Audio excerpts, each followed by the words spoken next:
objectives and Facebook and who to target.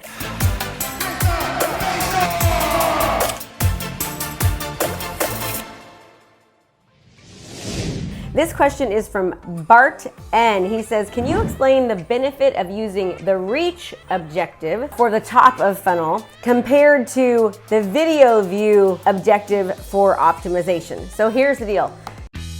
Are you wanting a kickstart on your business and you want to learn how to be the go-to professional in your industry? Well, guess what? I've got a free challenge for you. It's 5 days of coaching. It's brand new. Just go to KristaMashore.com/client conversion.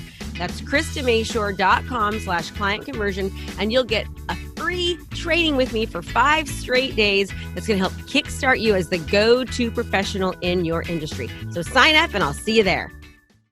Anytime that you're using the reach objective, you're reaching the masses. So what I like to do is anytime I create a video, I like to use the reach objective so that way I'm reaching everyone. When you use the reach objective within that specific geographical area that you target on Facebook, you're reaching pretty much everyone. The masses are seeing you. You're being seen by everyone. When you use the video views objective and you're running a video, and you're saying, okay, Facebook, find me people that actually like to watch videos. They show and exhibit behaviors that shows that they actually like watching videos. So they're going to put your video in front of more people who are more likely to engage and interact and watch the videos. Not engage, but watch the actual videos. So that's the difference between reach and video views. What I like to do is I like many times to use both objectives. So in the beginning of the funnel, I'll start with the reach objective, top of funnel. So I'm reaching the masses, right?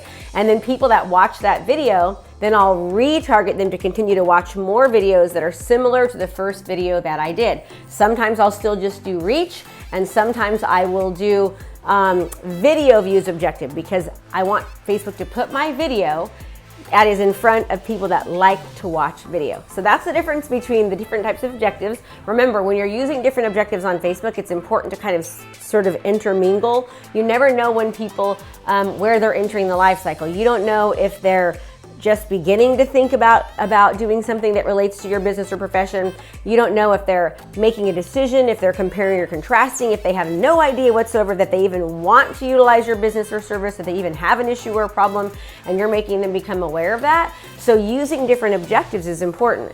If you only start in the beginning and you do reach and then you go to other objectives, but you never go back to reach again, you might be missing people. And also, there's something to be said about constantly seeing somebody over and over again, right? The idea is to get a massive digital footprint, right? I call it your digital domination.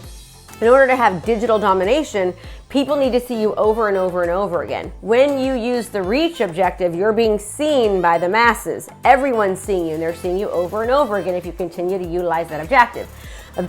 When you're using the video views objective, you're also being seen specifically by people who like to watch videos. So it's more likely that they're going to watch more of the video and finish it all the way through, okay? Another great thing to do is to actually look at how much watch time somebody watched of a video, and if somebody watches, let's just say 75% or they watch it through play, which means they watch the entire thing, to retarget specifically to those people utilizing the video views objective, right, to get them to want to watch again, and Facebook will put your content in front of them again. So you're going to want to retarget people that previously interacted or previously looked at your ads. So I hope that makes sense. Hey there, I have a brand new podcast called Fired Up with Krista Mashore, where I bring my high energy right to your ears. This podcast is available on all your favorite podcast platforms. So do me a favor, go subscribe and leave a review.